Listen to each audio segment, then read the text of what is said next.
다시 쓰는 운명 강도윤의 복수. 제1화. 깊은 밤, 강도윤의 시야는 온통 붉게 물들었다. 소리 없이 터진 에어백은 그를 향해 허공으로 튕겨져 나갔고 차창 밖으로 쏟아진 폭우는 빗방울 무리를 이루어 도윤을 휘감았다. 매몰되어 있던 그의 의식은 급격히 몰려드는 고통과 함께 어두운 바다로 침몰해 들어갔다. 죽음의 문턱에서 서서히 멀어져 가던 순간 비로소 마지막 기억이 조각처럼 선명해졌다. 도윤은 시계탑처럼 돌아온 시간이 얼마나 잔인한지 깨달았다. 그의 손목에 감겨있던 시계는 이미 멈추었고 그가 떠나던 무대 위로는 비웃음만 남겨진 듯했다. 아무리 발버둥쳐도 빠져나오지 못할 운명이 그의 뒤를 따르고 있었다. 하지만 다음 순간 강도윤은 낯익은 햇살 속에서 눈을 떴다. 차갑게 식은 등 뒤의 꿈결이 아득한 기억처럼 떠올랐다. 머리맡 작은 탁상시계가 오전 7시를 가리키고 있었다. 그의 방, 깎아놓은 듯 깔끔했던 서재, 차분한 아침 공기, 그리고 책상 위에는 수많은 서류가 펼쳐져 있었다. 모두 익숙한 풍경이지만 도윤의 심장은 미친 듯이 두근거렸다. 머릿속에는 마지막 순간의 기억이 선명히 떠다녔다. 그는 쓰러진 차량 속에서 토사물을 뒤집어 쓴 채 겨우 목숨을 부지하고 있었다. 차가운 쇠붙이에 가득 찬 고통 속에서 절망이 가득한 눈으로 자신의 공허한 미래를 보았다. 그의 곁을 떠나지 못한 배신자들의 목소리가 어둠 속에서 되살아났다. 그 순간의 절망과 분노가 되살아난 오늘 아침, 강도윤은 손가락 끝에 남은 차갑고 무거운 떨림을 느꼈다. 다시 숨막힐 듯한 침묵 속에서 단 한마디가 그의 입가를 스쳤다. 시간은 돌아가 있었다. 이미 맞닿았던 비극의 실마리를 다른 결말로 엮을 수 있는 기회가 주어진 것이다.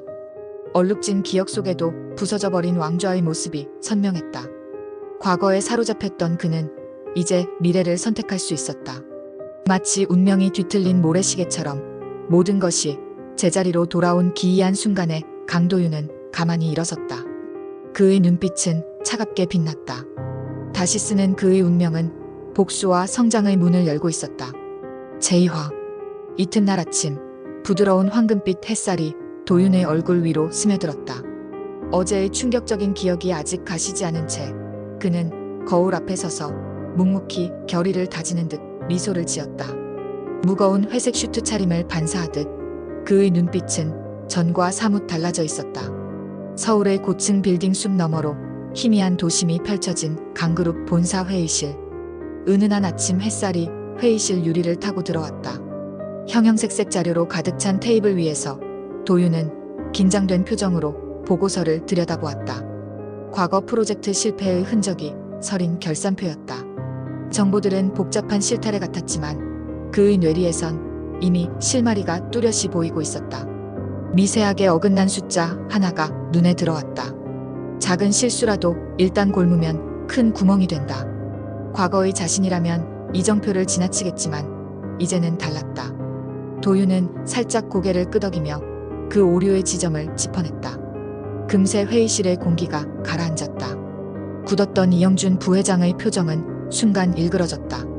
과거처럼 입을 떼지 못하고 고개를 숙인 것이 아니었다. 그는 조용하지만 분명한 태도로 침묵을 깨고 핵심을 지적했다. 잠시 후 강 회장은 천천히 눈을 들어 말했다. 그의 말 한마디가 회의를 다시 움직이게 했다. 변경된 수치 덕분에 그래프는 안정 궤도를 찾았고 실무자들은 조용히 안도의 한숨을 내쉬었다.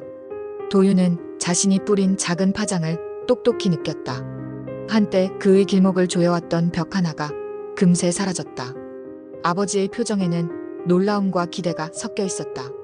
회의가 끝나고 회장실 발코니에 서서 하염없이 흐르는 강물과 도심의 전경을 바라보았다. 한강변으로 꽤 많은 배들이 유유히 오가고 도시는 여전히 분주했다. 그는 손가락으로 다크서클이 연하게 진 자리를 지그시 문질렀다. 시작이 순조롭군. 깊은 숨을 내쉬며 도윤은 속으로 중얼거렸다. 아직 가야 할 길은 멀었다. 두근거리는 심장과 달리 지금 그의 표정은 단단히 다져진 쇠뇌처럼 차분했다. 도윤은 속으로 미소를 지었다. 작은 시련을 극복한 오늘 아침, 그의 발걸음은 언제나보다 한결 가벼웠다. 그러나 이내 마음 깊은 곳으로 파고드는 긴장의 끈을 느꼈다. 지나온 시간과 앞으로의 미래가 뒤얽혀 이제 막 불붙은 복수와 성장이란, 이 두 마리 닭 중 어떤 것이 먼저 달려들지 알 수 없었다. 이제 진짜 시작이라는 다짐을 새기며 강도윤은 회의실을 나섰다. 제3화. 회의실을 나서며 은색 엘리베이터 벽에 비친 자신의 얼굴을 바라보았다.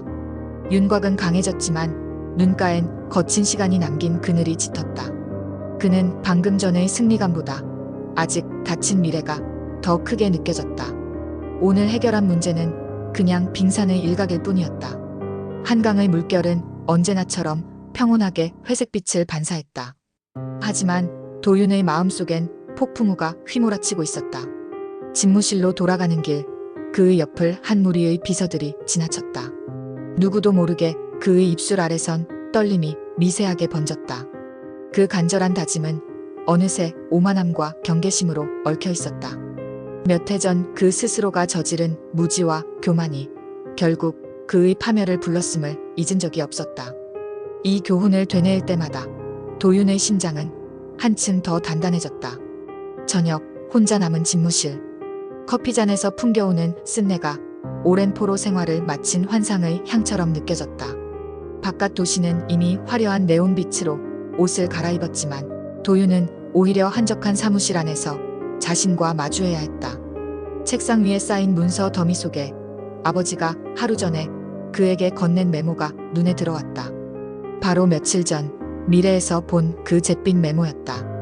과거의 그는 이 메모를 눈여겨보지 못해 실패했었다. 그러나 지금은 눈앞에서 반짝이는 종이 한 장을 유심히 응시했다. 메모지에는 낯익은 아버지의 필체로 경고성 글귀가 적혀 있었다. 간단 명료한 그 내용은 곧 닥쳐올 위기에 대비하라는 것이었다. 어느새 잠긴 눈가에 무언가 뜨거운 것이 스쳤다. 그는 차가운 종이 꼭지점을 움켜쥐고 깊이 숨을 들이켰다. 아버지는 오랜 시간 그를 믿지 못하고 있었지만 지금은 이미 믿을 만한 결과를 보여주고 있었다. 책상 위 액정 시계가 11시를 가리키자 핸드폰 진동이 울렸다. 발신인은 이영준이었다. 긴장된 몸이 자동으로 굳었다. 마치 과거 어느 날과 같은 느낌이었다. 도윤은 손에 올려놓은 전화기를 한참 바라보았다. 하지만 그는 미처 손을 뻗지 못했다. 시간이 돌아왔을 때 전화를 받을 것인가 하는 질문의 답은 이미 정해져 있었다. 도윤은 서랍을 열고 임시로 기록해두었던 파일을 꺼냈다. 수상쩍은 거래와 문서들, 그리고 비어있는 숫자들. 치밀하게 계획된 복수의 시작이었다. 이제 그의 손안에 들어온 시간 속에서 그는 한 걸음 더 나아갈 준비가 되어 있었다. 제4화. 회사가 모두 문을 닫은 심야, 강 회장의 단독 집무실. 은은한 조명 아래 엄숙한 표정으로 아버지가 앉아 있었다. 도윤은 조심스레 문을 열고 들어섰다. 이미 예견된 듯한 눈빛으로 아버지가 서류를 받아들였다. 긴장된 공기 사이로 그는 살짝 미간을 찌푸렸다. 말없이 아버지의 눈빛이 질문을 던졌다. 과거에도 어떤 말보다 눈빛 교환이 많았던 부자였다. 도윤은 숨을 고른 뒤 대답했다. 그 말은 검은 데이터와 일치했다. 수년 전 실수로 무너진 구조물의 기초부터 다지듯 그는 차근차근 또렷한 증거를 펼쳐 보였다. 그 증거는 한 눈금도 틀리지 않았다. 이전에는 아무도 보지 못했던 이 숫자들이 지금은 그림자처럼 흑막을 드러냈다. 아버지는 눈썹을 치켜 올렸다. 마음 한구석에 남아있던 신뢰의 끈이 조금씩 당겨지는 것 같았다. 한때 자신의 그릇된 판단 때문에 모든 것을 잃었던 사람이 있었다. 바로 자신의 아들이었다는 사실을 그는 고스란히 기억하고 있었다. 도윤 또한 잊지 않았다. 강 회장이 늘 혼자였던 시절, 그의 파멸을 눈앞에서 지켜보고 절실히 매달린 날들이 있었다. 하지만 지금은 상황이 다르다. 도윤은 아버지의 마음 깊은 곳에 놓인 빈틈을 긁어내듯 미리 준비한 자료들을 아버지 앞으로 밀어놓았다. 그 모든 과정이 투명했고 필연적이었다. 분명 속으로 울고 있을지라도 강 회장은 차분하게 서류를 하나씩 넘겼다. 결국 마지막 장을 바라보자 그는 눈을 살짝 감았다. 회장은 마음을 추스르듯 테이블을 쓸어낸 뒤 서류를 단정히 정리해 올려놓았다. 도윤의 차분한 설명이 끝나자 주변 조명마저 잠시 흔들리는 것 같았다. 이윽고 아버지의 눈앞에는 그간 누구도 신경 쓰지 않았던 경영부정의 실체가 낱낱이 드러났다. 과거 무심했던 눈이 이제는 분노와 슬픔으로 물들고 있었다. 엄숙한 침묵이 흘렀다. 마지막으로 강 회장이 조용히 숨을 내쉬었다. 긴장의 고삐가 풀리는 소리처럼 아버지의 손은 천천히 그의 어깨에 내려앉았다. 어둠 속에서도 따스함 같은 것이 느껴졌다. 그토록 놓치고 싶지 않았던 아들의 온기를 강 회장은 가만히 품속 깊이 끌어안았다. 한때 아버지는 자신이 대신 해주겠다고 도윤을 위로했던 적이 있었다. 이제는 그 누구도 아닌 도윤이 진짜 주인공이 되었다. 혼돈의 시간을 지나 도착한 이 순간, 비로소 두 사람의 운명이 같은 방향을 향해 있는 듯 느껴졌다. 강도윤은 떨리는 마음으로 고개를 들었다. 이제 복수는 다음 단계에 접어들고 있었다. 재호화. 며칠 뒤 강그룹의 재무실로 연결되는 미팅룸. 영업보고서 속에 숨겨진 의미를 하나씩 꺼내든 도윤은 꿋꿋이 팔짱을 끼고 섰다.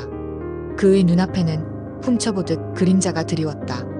바로 경쟁사 대표 김태성의 속셈이었다. 과거의 도윤이라면 넘겨짚지 못했을 것들.